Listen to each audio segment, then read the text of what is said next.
بسم اللہ الرحمن الرحیم۔ گمنام ہیرو کے معزز ناظرین، السلام علیکم۔ آئیے چلتے ہیں کہانی کی طرف۔ مجھے سخت افسوس ہے، میری آواز سے ندامت جھلکتی تھی۔ میں ابھی پہنچ رہا ہوں، اوکے گڈ بائے۔ میں کال کو قطع کرنے ہی والا تھا کہ ربی کی اضطراری آواز ابھری۔ یہ تو بتا دو تم کس حلیے میں ریسٹورنٹ آ رہے ہو؟ ڈسلوا کے روپ میں نے بے ساختہ کہا۔ ٹھیک ہے، یہ کہتے ہوئے ربی نے رابطہ ختم کر دیا۔ میں موبائل فون کو میز پر رکھ کر وسیم کو دیکھنے لگا۔ اس نے یہ تمام تر گفتگو سنی تھی۔ فکر مند لہجے میں بولا، وجدان، تمہیں گھیرنے کے لیے زبردست جال پھیلایا جا رہا ہے۔ وہ تمہاری لوکیشن اور حلیے سے تمہیں ٹریس اینڈ ٹریپ کرنا چاہتے ہیں۔ تم نے سینٹرل پارک کا حوالہ دے کر اسے اچھا خاصا گمراہ کر دیا ہے۔ میں وسیم کو یہ بتا چکا تھا کہ وہ کال یہودیوں کے ربی محترم موشے ہائمن کی تھی۔ میں نے تلخ لہجے میں کہا، میں نے ربی کو اتنا گمراہ نہیں کیا جتنے لمبے چوڑے چکروں میں وہ مجھے ڈال رہا ہے۔ پھر وسیم کے استفسار پر میں نے اسے تازہ ترین صورت حالات سے آگاہ کیا۔ اس دوران میں ہم کافی کو ختم کرنے کی کوشش میں بھی مصروف رہے۔ پوری بات سننے کے بعد اس نے الجھن زدہ لہجے میں کہا، میں تمہاری بات پر شک نہیں کر رہا ہوں، لیکن یہ جاننا چاہتا ہوں تمہیں یہ کیسے پتا چلا کہ تمہاری ساتھی ساحل ریسٹورنٹ میں موجود نہیں اور ربی اس سلسلے میں سراسر غلط بیانی سے کام لے رہا ہے؟ وسیم کی الجھن بجا اور برمحل تھی۔ میں اپنے سورس کے بارے میں تمہیں بعد میں بتاؤں گا، میں نے مصلحت برے انداز میں کہا۔ وسیم نے عقل مندی کا ثبوت دیا اور اس سلسلے میں مجھے خریدنے کی کوشش نہیں کی۔ اس نے کہا، چلو کوئی بات نہیں۔ پھر موبائل فون کی جانب اشارہ کرتے ہوئے بولا، اس کو فوراً آف کر دو۔ ربی تمہاری لوکیشن جاننے کے لیے سخت مضطرب ہے۔ امریکہ میں موبائل فون ایمز سسٹم کے تحت کام کرتے ہیں۔ ابھی تھوڑی دیر پہلے تمہاری اس سے خاصی طویل بات ہوئی ہے۔ اس کے ذرائع کا تم ذکر کر چکے ہو۔ وہ نیٹ ورک کو حکم دے کر کم از کم اتنا تو معلوم کر سکتا ہے کہ تم اس وقت کون سے ٹاور استعمال کر رہے تھے۔ تمہاری موبائل کی سگنلز انہیں بتا دیں گے کہ تم اس وقت نیو یارک کے کون سے علاقے میں موجود ہو۔ میں نے جلدی سے سیل کو آف کر دیا اور کہا، ایسا صرف اس وقت ممکن ہے جب میں اپنے سیل کو استعمال کر رہا ہوں۔ کال کے دوران میں یہ معلوم کیا جا سکتا ہے کہ موبائل کا حال اس وقت نیٹ ورک کا کون سا انٹینا استعمال کر رہا ہے۔ میں ایک لمحے کو متوقف ہوا، پھر بات جاری رکھتے ہوئے کہنے لگا، کیا سیل مصروف نہ ہونے کی صورت میں بھی مجھے ٹریس کیا جا سکتا ہے؟ نہیں، اس نے قطعیت سے کہا، یہ ممکن نہیں، لیکن سیل کو آف رکھنا عقل مندی ہوگی۔ تم کسی کو فون کرو یا نہ کرو، کوئی تو تم سے رابطہ کر سکتا ہے۔ ربی جیسے وسیع ذرائع کے مالک شخص نے نیٹ ورک والوں کا ناک میں دم کر رکھا ہوگا۔ وہ اس وقت ہائی الرٹ ہوں گے۔ ادھر تمہارا موبائل نیٹ ورک سے جڑا، ادھر وہ یہ جاننے میں کامیاب ہو گئے کہ سیل تک کس علاقے کے اینٹینا سے سگنلز پہنچ رہے ہیں۔ وہ تھوڑی دیر کو رکا، پھر اضافہ کرتے ہوئے بولا، اگر واقعی تمہارا دشمن ربی اس وقت نیٹ ورک کو اپنے اشاروں پر نچا رہا ہے تو تمہارا یہ جھوٹ بھی اس پر کھل چکا ہوگا کہ تم سینٹرل پارک کے ارد گرد ہو۔ سینٹرل پارک اور چرچ اسٹریٹ کے درمیان اچھا خاصا فاصلہ ہے اور اس اچھے خاصے فاصلے میں کئی اینٹینا نصب ہیں۔ وسیم کی تشویش بجا تھی۔ میں نے کہا، اس کا مطلب ہے ربی یہ جان چکا ہے اس وقت ہم کس علاقے میں ہیں، اس لیے ہمیں فوراً یہاں سے اٹھ جانا چاہیے۔ وہ اپنے گھیرے کو تنگ کرتے ہوئے اس کافی حوض تک رسائی حاصل کر سکتا ہے۔ ہاں، ایسا ہو سکتا ہے، مگر اس میں ان لوگوں کو تھوڑا وقت لگے گا۔ وسیم نے کہا، بہرحال ہمیں ڈینجر زون سے فوراً باہر نکل جانا چاہیے۔ میں نے چونک کر اسے دیکھا اور کہا، ڈینجر زون سے باہر نکلنے کا مطلب ہے مشن سے دستبردار ہو جانا۔ یہ مجھے گوارا نہ ہوگا۔ وسیم نے، تم کس مشن کی بات کر رہے ہو؟ میں نے تذبذب میں نظر سے مجھے دیکھا۔ تم نے تو بتایا ہے کہ ساحل کو ریسٹورنٹ میں نہیں پہنچایا گیا۔ ہمارا مشن تو ساحل کے حصول سے مشروط ہے نا؟ ہاں، تم ٹھیک کہتے ہو، میں نے گمبھیر آواز میں کہا۔ یہاں سے نکلو، پھر بات کرتے ہیں۔ ہم نے بل ادا کیا اور کافی حوض سے باہر نکل آئے۔ اس وقت میری ریسٹ واچ رات 8:50 کا وقت بتا رہی تھی۔ میرے پاس صرف 10 منٹ تھے فیصلہ کرنے کے لیے، یہ فیصلہ کہ مجھے ونڈوز آف دی ورلڈ میں قدم رکھنا ہے یا نہیں۔ میں ٹوین ٹاور کی جانب بڑھتے ہوئے سوچنے لگا۔ وسیم نے اینٹینا سگنلز اور نیٹ ورک کے حوالے سے جو بات کی تھی خاصی قابل غور اور فکر انگیز تھی۔ موبائل فون کا استعمال کسی بھی لمحے میرے لیے خطرناک ثابت ہو سکتا تھا۔ میرے مد مقابل کوئی ہماشہ دشمن نہیں تھا۔ موشے ہائمن وہ شخص تھا جس کے احکام کو وائٹ ہاؤس بھی اولین اہمیت دیتا تھا۔ ٹیلی کمیونیکیشن والے کیا بیچ جب سے یہ سیل میرے ہاتھ لگا تھا تو یہ اور بھی تشویشناک بات تھی۔ میں نے شوگر مل میں رہتے ہوئے اس سیل پر ربی سانگفو وغیرہ سے بات کی تھی۔ لٹل اٹلی کے علاقے سے مسٹر ہینگ کو بھی ایک کال کی تھی، لیکن میرے خیال میں اس بات کے امکانات نہ ہونے کے برابر تھے کہ اول لمحے سے مجھے ٹریس کیا جا رہا ہو۔ اگر ایسی بات ہوتی تو کم از کم ونگ ہینگ ضرور کسی وبال میں گر جاتا۔ ہم نے اس کی گاڑی کو استعمال کیا تھا۔ شیوی اور رکیل ربی کے آدمیوں کے ہتھے چڑھ گئے تھے اور ہینگ نے اپنی گاڑی کو چوری کی رپورٹ درج کروائی تھی۔ اگر وہ لوگ ونگ ہینگ کو ٹچ کرتے تو ہماری چائنا ٹاؤن میں موجودگی کا راز کھل سکتا تھا۔ میں نے ابھی سہ پہر میں اسی سیل سے برنارڈ لیو کو بھی کال کرنے کی کوشش کی تھی۔ اس وقت میں مسٹر ہینگ کے گھر پر تھا اور مزید 5 گھنٹے بعد وہیں موجود رہا تھا، جو ٹریسنگ کی نفی کرتا تھا۔ بہرحال جو بیت گیا سو بیت گیا۔ آئندہ کے لیے بے حد احتیاط کی ضرورت تھی۔ مجھے ایک ایک قدم پھونک کر اٹھانا تھا۔ وہ تو ایمز کا زمانہ تھا، آج کل GSM رائج ہے۔ اس جدید ترین سسٹم پر نیٹ ورک والے کوشش کر کے نیٹ ورک کو استعمال کرنے والے موبائل کے حامل شخص کی بالکل درست لوکیشن بھی معلوم کر سکتے ہیں۔ یہ ٹریس کیا جا سکتا ہے کہ موبائل استعمال کرنے والا شخص کس مقام پر موجود ہے۔ یہ الگ بات کہ وہ شخص استعمال کے فوراً بعد اپنی پوزیشن بدل دے۔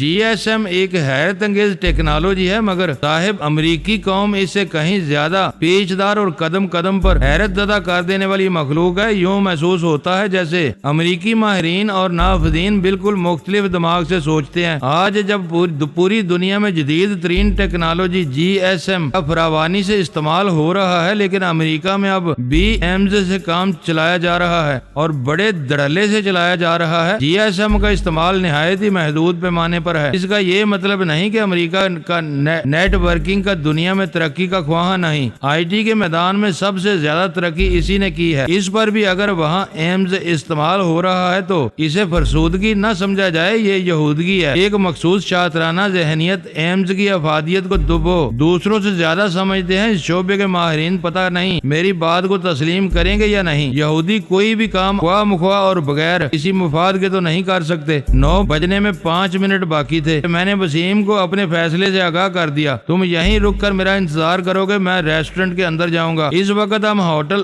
وسٹا انٹرنیشنل کے نزدیک پہنچ چکے تھے۔ نیو یارک میں بہت کم ایسے ہوٹل ہیں جن میں سوئمنگ پول بھی موجود ہیں۔ وسٹا انٹرنیشنل فائنینشل ڈسٹرکٹ کا ایک عالی شان ہوٹل ہے جس میں 50 فٹ لمبا سوئمنگ پول موجود ہے۔ وسٹا ایک ہائی فائی ہوٹل ہے۔ وجدان، میں تمہیں تنہا تو نہیں جانے دوں گا، جبکہ ادھر ریسٹورنٹ کے اندر تمہارے لیے ایک خطرناک پھندا بھی لگایا جا چکا ہے۔ اس میں خطرناک والی کوئی بات نہیں یار، تم سمجھنے کی کوشش کرو۔ میں نے اس کے سچے جذبے سے متاثر ہوتے ہوئے کہا، اس وقت میں وجدان ہوں اور نہ ہی ڈسلوا۔ میں بالکل ایک تیسرا اجنبی شخص کے حلیے میں ہوں جس کا نام وسیم ہے، جبکہ اصل خطرہ تمہارے لیے ہے۔ تم کسی بھی وقت ڈسلوا کے طور پر دشمن کی نگاہ میں آ سکتے ہو۔ وہ تامل کرتے ہوئے بولا، کہتے تو تم ٹھیک ہی ہو، لیکن تمہارا اکیلے جانا کچھ اچھا نہیں لگا۔ اس وقت اچھا یا برا لگنے کے چکر میں نہ پڑو۔ میں نے موبائل فون اس کی طرف بڑھاتے ہوئے کہا، یہ اپنے پاس رکھ لو، اگر مجھے تمہاری مدد کی ضرورت پیش آ گئی تو میں ریسٹورنٹ کے اندر سے تمہیں مس کال کروں گا۔ تم اس اشارے پر فوراً میری طرف آ جانا۔ اس کے علاوہ تم اور کوئی کال اٹینڈ نہ کرنا کچھ دیر کے لیے۔ ہمیں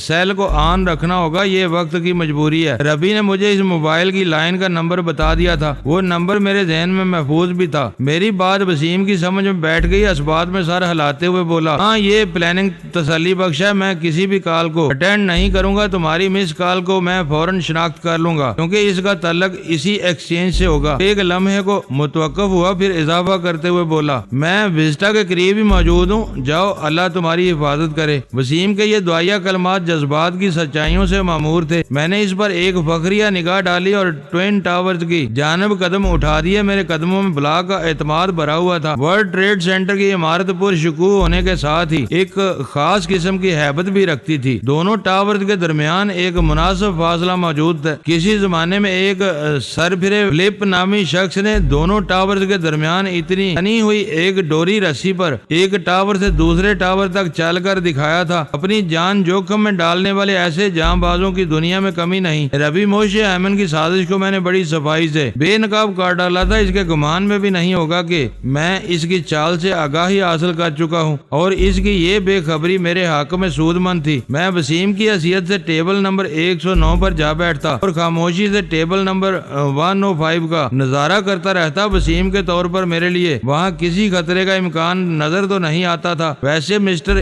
ہینگ نے اپنے دوست مائیکل لومانا کو فون کر کے بتا دیا تھا کہ مجھ پر بھرپور تعاون کیا جائے۔ ربی کی نیت کھل جانے کے بعد اصولی طور پر مجھے اس ریسٹورنٹ میں نہیں جانا چاہیے تھا، مگر مجھے بھی ایک ضد سی ہو چلی تھی۔ میں دیکھنا چاہتا تھا اس چال باز نے مجھے شکار کرنے کے لیے کون سا چارہ لگایا ہے۔ یہ بات طے تھی کہ ٹیبل نمبر 105 بہرحال خالی نہیں ہوگی۔ انہی خیالات کے تانے بانے سے گزرتے ہوئے میں ورلڈ ٹریڈ سینٹر کے 107ویں فلور پر واقع ونڈوز آف دی ورلڈ میں داخل ہو گیا۔ اسی لمحے میری ریسٹ واچ رات کے 9:10 کا وقت بتا رہی تھی۔ میں یک ٹک اس مہورت کو دیکھ رہا تھا۔ میرے دیکھنے میں حیرت اور بے یقینی شامل تھی۔ دونوں میزوں میں اگرچہ ایک رو کا فاصلہ تھا، ہم اس فاصلے کے باوجود بھی میں اسے بآسانی دیکھ رہا تھا۔ وہ میز نمبر 105 پر موجود تھی اور اس کا رخ میری ہی جانب تھا، اس لیے میرے نظارے میں کوئی رکاوٹ حائل نہیں تھی۔ وہ ہو بہو ساحل تھی۔ میری حیرت اور بے یقینی کا سبب یہ تھا کہ ساحل کیوں کر ہو سکتی تھی؟ میرے حساب سے ساحل تو اس وقت ایک بیڈ روم میں موجود تھی۔ زیادہ دیر اس بے یقینی کی کیفیت میں بیٹھے رہنا ٹھیک نہیں تھا، لہذا میں نے آنکھیں بند کر لی۔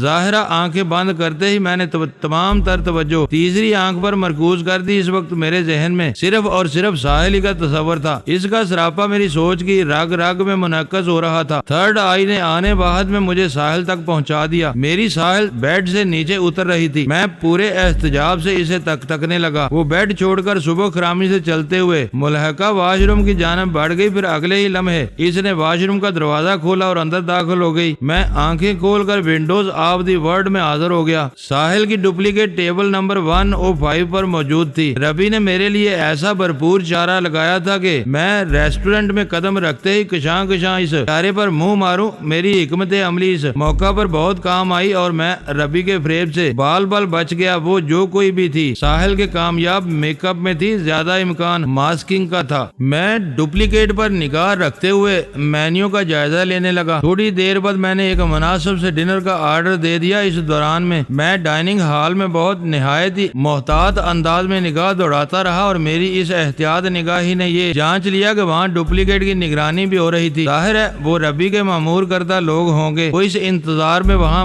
موجود تھے کہ جیسے ہی کوئی ڈسلوا میز نمبر 105 پر آ کر بیٹھے وہ اسے چھاپ لیں۔ اچھا ہی ہوا میں اکیلا ریسٹورنٹ میں آیا تھا، ورنہ وسیم کے لیے بڑی مشکل ہو جاتی۔ میں اس موقع کی تاک میں تھا کہ کوئی اس ڈپلیکیٹ سے بات کرے، اس کے قریب آ کر کوئی اشارہ وغیرہ دے تاکہ میں اس خاص شخصیت کے حلیے کو اپنی یادداشت میں رقم کر سکوں۔ ڈپلیکیٹ کے تصوراتی رابطہ کرنے کی کوشش مجھے اصلی ساحل تک پہنچا دیتی۔ میں نے یہاں جن نگاہوں کو ڈپلیکیٹ کا نگراں محسوس کیا تھا، ان کے حلیوں کو بھی یاد کر لیا تھا، تاہم میرے خیال میں ان کی افادیت کے سلسلے میں قبل از وقت کچھ نہیں کہا جا سکتا تھا۔ ونڈوز آف دی ورلڈ جیسے مہنگے ریسٹورنٹ میں آرڈر پلیسنگ اور سرونگ میں تھوڑا وقت لگتا ہے، لہذا نظری آوارہ گردی کے لیے میرے پاس کافی فرصت تھی۔ میں بے طائر مینیو کارڈ کے ساتھ مصروف رہتے ہوئے آوارہ گردی وغیرہ کا یہ شوق پورا کرنے لگا۔ ایکسکیوز می سر، ایک شائستہ آواز نے مجھے چونکا دیا۔ اس وقت میں مینیو کارڈ کو دیکھ رہا تھا۔ میں نے کارڈ پر سے نگاہ اٹھائی تو نظر کے سامنے ایک وردی پوش ویٹر کو پایا۔ اس نے اپنے ہاتھ میں ایک کارڈ لیس تھام رکھا تھا۔ میں نے کسی قسم کی گھبراہٹ کا مظاہرہ کیے بغیر سوالیہ انداز میں اس کی جانب دیکھا۔ وہ کارڈ لیس کو میری جانب بڑھاتے ہوئے بولا، سر آپ کے لیے کال ہے۔ میں نے اس کے ہاتھ سے کارڈ لیس لے لیا۔ مجھے اس کال پر حیرت تو بہت ہوئی تھی، لیکن چہرے کے تاثرات سے میں نے ظاہر نہ ہونے دیا۔ ویٹر خاموشی سے ایک جانب بڑھ گیا تو میں نے کارڈ لیس کو کان سے لگا لیا۔ میں نے ماؤتھ پیس میں کہا، ہیلو۔ دوسری طرف وسیم تھا۔ اس کی تشویش بھری آواز میری سماعت سے ٹکرائی۔ وجدان، اس وقت WTC کے احاطے میں پورے اسرار سرگرمیاں جاری ہیں۔ تمہیں گھیرنے کے لیے بڑا منظم بندوبست کیا گیا ہے۔ مجھے شک ہے تمہارے دشمنوں کو وہاں تمہاری موجودگی کا پتہ چل گیا ہے۔ یہ ممکن نہیں، میں نے محتاط الفاظ کا استعمال کرتے ہوئے کہا۔ وہ گہری سنجیدگی سے بولا، میرا مشورہ ہے فوراً وہاں سے نکلنے کی کوشش کرو۔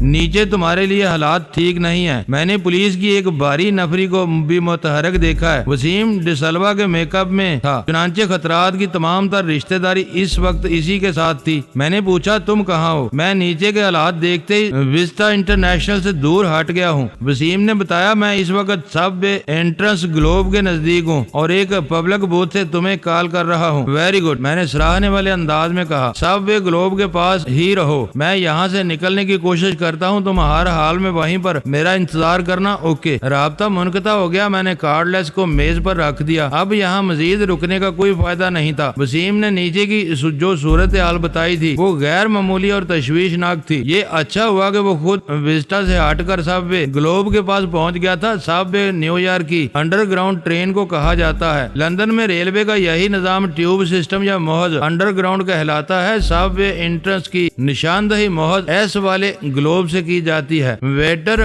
کارڈ لیس لینے کے لیے میری میز پر پہنچا تو میں نے اس سے واش روم کے بارے میں دریافت کیا۔ اس نے ایک سمت اشارہ کرتے ہوئے بتایا، ڈائننگ ہال سے باہر دائیں جانب۔ میں نے سر کو اسباتی جنبش دی اور میز چھوڑ کر اس طرف بڑھ گیا جدھر ویٹر نے رہنمائی کی تھی۔ واش روم میں جانے کا قطعاً کوئی ارادہ نہیں تھا۔ مجھے تو ڈائننگ ہال سے نکلنے کے لیے ایک ایسا فوراً بہانا چاہیے تھا کہ کچھ دیر تک میری غیر حاضری کو محسوس نہ کیا جائے۔ ویٹر نے میرے اٹھتے ہی ٹیبل پر ایک مخصوص ٹیگ رکھ دیا تھا جو میری عارضی غیر حاضری کی وضاحت تھا۔ میں پر اعتماد انداز میں چلتے ہوئے ڈائننگ ہال سے باہر آیا اور واش رومز کے نزدیک سے گزرتے ہوئے اس سمت بڑھ گیا جو راستہ لفٹ کی طرف جاتا تھا۔ کچھ ہی دیر بعد میں ونڈوز آف دی ورلڈ میں ہی سے نہیں بلکہ ٹوین ٹاورز کے احاطے سے بھی باہر تھا۔ وسیم نے جس سرگرمی کا ذکر کیا تھا وہ میری نگاہ سے بھی گزری اور میں نے اپنے دشمنوں کی نظر بچا کر سب انٹرنس کی طرف قدم بڑھانے لگا۔ اس وقت مجھے محسوس ہوا وسیم کا مشورہ مان کر میں نے کوئی غلطی نہیں کی تھی۔ ربی نے مجھے شکار کرنے کے لیے بڑا مضبوط جال بچھایا تھا اور میں اس جال کے پاتال سے ہو آیا تھا۔ موشے ایمن جیسا شاطر شخص میری اس چالاکی کو تصور بھی نہیں کر سکتا تھا۔ ربی نے ایک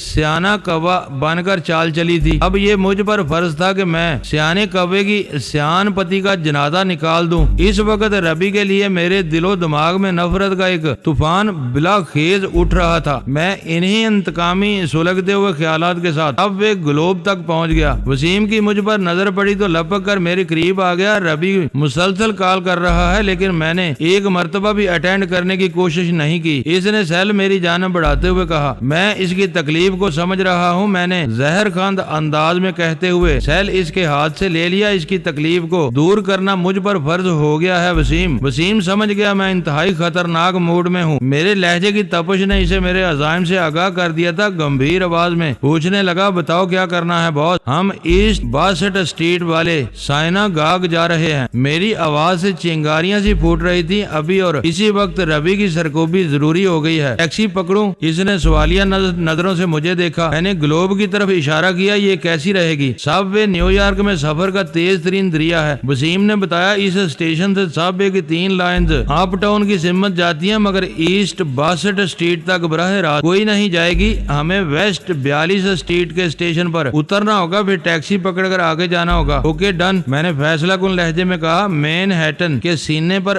بہت سفر کر لیا، اب ذرا اس کے پیٹ میں جھانک کر دیکھتے ہیں وہاں کون کون سی علاب بری ہوئی ہے۔ ہم نیچے اترنے ہی والے تھے کہ ربی کی کال آ گئی۔ میں نے سوچا پہلے اسے ایک تعارفی ڈوز پلا دوں پھر آگے بڑھتا ہوں۔ ربی میری آنکھ کا خار بن گیا تھا۔ ہیلو، میں نے کال ریسیو کرتے ہوئے کہا۔ اس کی بے چین آواز میری سماعت تک پہنچی۔ وجدان، میرے بچے تم کہاں رہ گئے؟ اب تو 9:45 بج رہے ہیں۔ تم خیریت سے تو ہو؟ میں اتنی دیر سے ٹرائی کر رہا ہوں، تم فون اٹینڈ کیوں نہیں کر رہے تھے؟ اس کے متعدد سوالات کے جواب میں نے صرف اتنا کہا، میں اس وقت ایک ہوائی جہاز میں ہوں۔ یہ غور و فکر کرنا آپ کا کام ہے کہ ہزاروں فٹ کی بلندی پر کوئی موبائل سیٹ کارآمد رہ سکتا ہے یا نہیں۔ ایک لمحے کے توقف کے بعد میں نے اضافہ کرتے ہوئے کہا، آپ کے لیے ایک خوشخبری ہے اور وہ یہ کہ میں نے ساحل کا خیال اپنے دل سے نکال دیا ہے اور اب براہ راست میں آپ کے پاس اسرائیل آ رہا ہوں۔ بات مکمل کرتے ہی میں نے رابطہ منقطع کر دیا، پھر اگلے ہی لمحے میں نے سیل کو آف کر دیا۔ پلیٹ فارم کی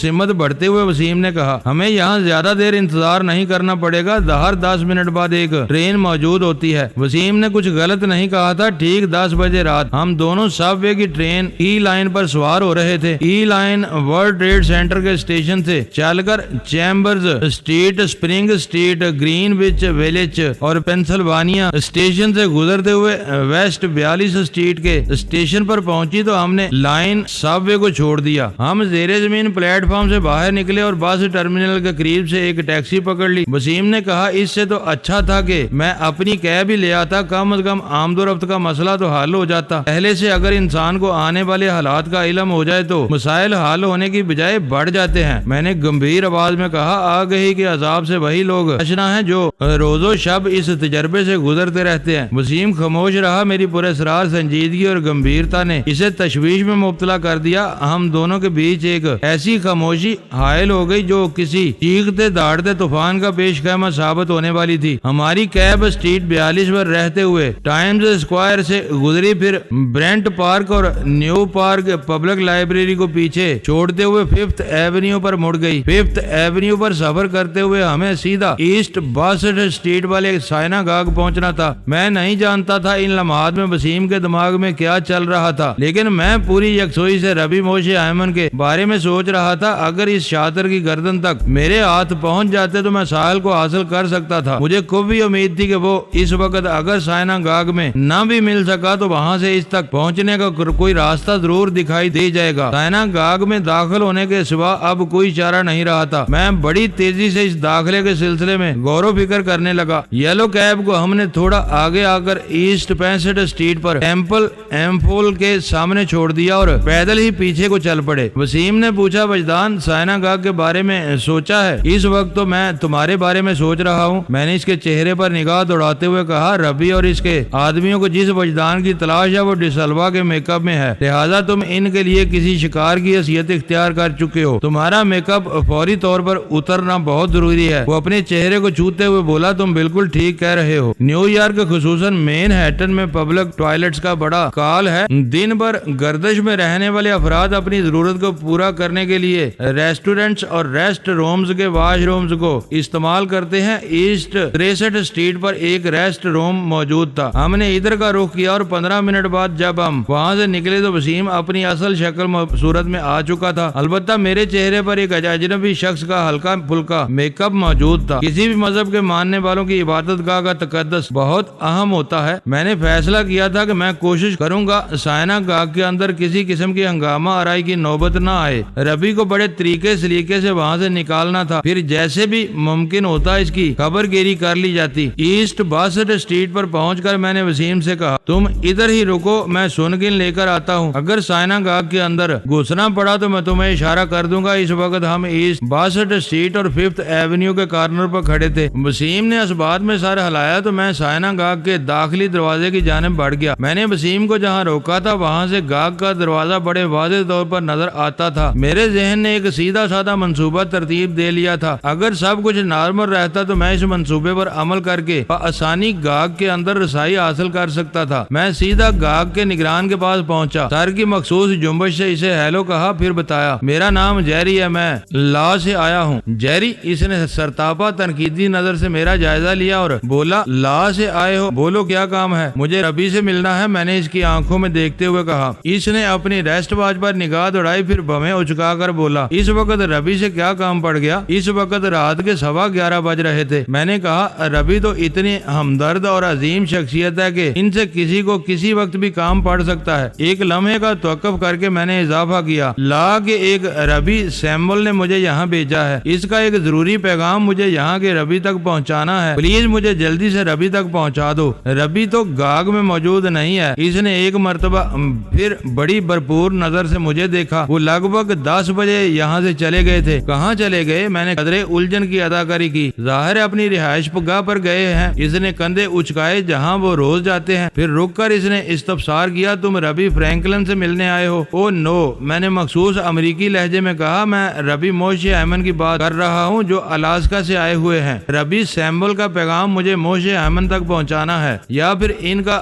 رائٹ ہینڈ برنارڈ لیو مل جائے۔ آخری جملہ میں نے خاص چال کے طور پر ادا کیا تھا۔ اس نے چونک کر مجھے دیکھا اور بولا، سوری، میں سمجھا تم اس گاگ کے ربی فرینکلن کے پاس آئے ہو۔ پھر تھوڑے توقف کے بعد اس نے اضافہ کیا، اگین سوری، ربی موشے ایمن سے تمہاری ملاقات نہیں ہو سکتی، البتہ برنارڈ لیو فرینکلن کے ساتھ ہی ان کے گھر گئے ہیں۔ یہ بھی ایک خوشخبری ہی تھی، مگر میں نے چہرے کے تاثرات سے اپنے اندرونی خوشی ظاہر نہ ہونے دی اور قدرے مایوس لہجے میں استفسار کیا، ربی موشے ایمن سے ملاقات کیوں نہیں ہو سکتی؟ وہ کل رات مین ہیٹن سے چلے گئے تھے، اس نے بتایا۔ مجھے ایک جھٹکا سا لگا، میں نے کل رات 8 بجے اسی سائناگاگ میں تصور کی نگاہ سے ربی موشے ایمن، برنارڈ لیو اور نقلی وجدان کو دیکھا تھا۔ اگر اس شخص کی اطلاع درست تھی تو اس کا مطلب تھا کہ ربی نیو یارک بلکہ امریکہ سے باہر جا چکا تھا۔ تو کیا وہ واقعی اس وقت اسرائیل میں تھا؟ اگر وہ اسرائیل میں تھا تو پھر میری ساحل کہاں تھی؟ یہ تمام تر سوالات سیکنڈ کے 1000ویں حصے میں میرے ذہن میں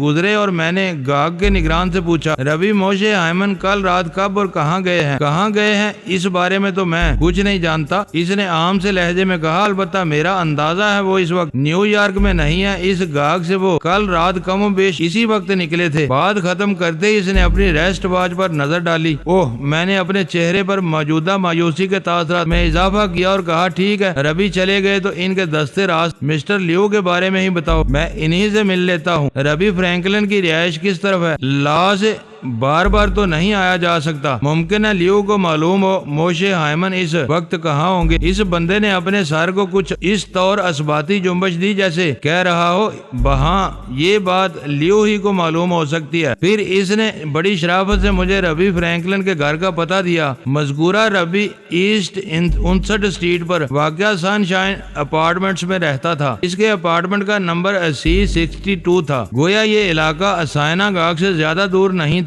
سن shine Apartments East 59 Street Park Avenue, اور میں نے گاگ کے نگران کا بے حد شکریہ ادا کیا اور وہاں سے چلا آیا۔ اس گفتگو کے دوران میں نے اس شخص کے خد و خال کو اپنے ذہن میں نقش کر لیا تھا۔ اس نے مجھے اپنا نام مورگن بتایا تھا۔ مجھے نہیں لگتا تھا کہ اس نے مجھ سے کوئی غلط بیانی کی ہو۔ میں اپنے طور پر کسی بھی وقت اسے چیک کر سکتا تھا۔ وہ جب بھی گاگ کے اندر جاتا میں اس کے حلیے کی انگلی پکڑ کر اس کے بیان کی تصدیق کر سکتا تھا۔ ویسے برنارڈ لیو کا سراغ مل جانا بھی ایک بہت بڑی کامیابی تھی۔ تھوڑی ہی دیر بعد میں وسیم کے ساتھ پیدل مارچ کرتے ہوئے ایسٹ 59 اسٹریٹ کی جانب بڑھ رہا تھا۔ وسیم نے گہری سنجیدگی سے پوچھا، ادھر کیا رہا؟ ربی تو نیو یارک میں موجود نہیں، میں نے اس کے ساتھ قدم بڑھاتے ہوئے کہا۔ البتہ اس کے ایک خاص آدمی برنارڈ لیو کا پتہ چل گیا ہے۔ وہ سن شائن اپارٹمنٹس میں ربی فرینکلن کے گھر میں ٹھہرا ہوا ہے۔ پھر اس سے پہلے کہ وہ پوچھتا ربی فرینکلن کون ہے، میں نے اضافہ کرتے ہوئے کہا، فرینکلن ایسٹ 62 اسٹریٹ والے سائنا گاگ کا ربی ہے۔ پھر میں وسیم کو برنارڈ لیو کے بارے میں مختصر بتانے لگا۔ ہم نے ایسٹ 59 اسٹریٹ کے آغاز پر 5th ایونیو کو چھوڑ دیا اور اپنی مطلوبہ اسٹریٹ میں داخل ہو کر مشرق کی سمت بڑھنے لگے۔ میری جیب میں آئی کہ میں موشے ہائمن کو کال کر کے خوب کھری سناؤں، لیکن پھر نیٹ ورک ٹریسنگ کے خیال نے مجھے اس ارادے سے باز رکھا۔ ٹریسنگ اینڈ ٹریکنگ ڈیوائس کا استعمال کوئی ہنسی کھیل نہیں، کسی مخصوص موبائل کے سگنلز کے ذریعے اس کی لوکیشن معلوم کرنا اور یہ جاننا کہ وہ ان لمحات میں کون سا اینٹینا استعمال کر رہا ہے خاصا مشکل کام ہے، اور یہ مشکل کام ربی موشے ہائمن جیسے با اثر شخص کے اشارے پر ہی ممکن تھا، ورنہ نیٹ ورک والے اس نوعیت کی گرد سری کے چکر میں نہیں پڑتے۔ قصہ مختصر، مجھے اگر موبائل فون استعمال کرنا تھا تو پھر جلدی اینٹینا تبدیل کرنے کی ضرورت تھی، یعنی ایک کال اس علاقے سے ہی اور فوراً کسی دوسرے علاقے میں پہنچ گئے تاکہ دوسری کال کسی دوسرے اینٹینا کے توسط سے ہو، اور فی الحال یہ ممکن نہیں تھا، لہذا سیل کو آف رکھنے ہی میں عافیت تھی۔ ہم نے ایسٹ 59 پر رہتے ہوئے پارک ایونیو کو کراس کیا اور سن شائن اپارٹمنٹس کے قریب پہنچ گئے۔ مذکورہ اپارٹمنٹس طرز تعمیر کا عمدہ نمونہ پیش کر رہے تھے۔ میں نے وسیم کو اپنے لائحہ عمل سے آگاہ کیا۔ پروگرام کے مطابق وسیم کو اپارٹمنٹ کے باہر رہنا تھا، مجھے اندر داخل ہونا تھا۔ ہماری معلومات کے مطابق اس وقت C62 میں ربی فرینکلن اور برنارڈ لیو کے سوا اور کوئی نہیں تھا، اور ان دو افراد سے نمٹنا میرے لیے چندہ مشکل نہیں تھا۔ اگر میں اندر داخل ہونے کے بعد 15 منٹ تک وسیم سے رابطہ نہ کرتا تو پھر وہ بھی اپارٹمنٹ کے اندر پہنچ جاتا، ورنہ وہ بیرونی حالات کو کنٹرول کرنے کی کوشش کرتا۔ میں نے موبائل فون اور رائے سے چھینا ہوا ہتھیار وسیم کے پاس چھوڑ دیا اور ایک خطرناک خنجر کو اپنے پاس رکھ کر C62 کے داخلی دروازے کی سمت بڑھ گیا۔ مذکورہ خنجر ایک بڑے چاقو سے مشابہ تھا۔ میں نے وسیم کے ساتھ آج چائنا ٹاؤن میں جو شاپنگ کی تھی، یہ خنجر اسی کا نتیجہ تھا۔ ایک دکان کے شوکیس میں رکھا ہوا یہ ننھا سا خنجر یا بڑا سا چاقو مجھے بے حد پسند آیا تھا، اور اسے خریدنے میں نے ایک لمحے کی تاخیر نہیں کی تھی۔ معزز ناظرین، لائک کریں، شیئر کریں اور کمنٹس باکس میں پاک آرمی زندہ باد، پاکستان پائندہ باد کا نعرہ ضرور درج کر کے اپنے ملک پر فخر کریں اور پاکستان کی بنیادیں مضبوط کرنے میں اپنا کردار ادا کریں۔ ویڈیو دیکھنے کا شکریہ۔ معزز ناظرین، اپنا خیال رکھیے گا اور ہمارے چینل کا بھی۔ ISI پاک آرمی زندہ باد، پاکستان پائندہ باد۔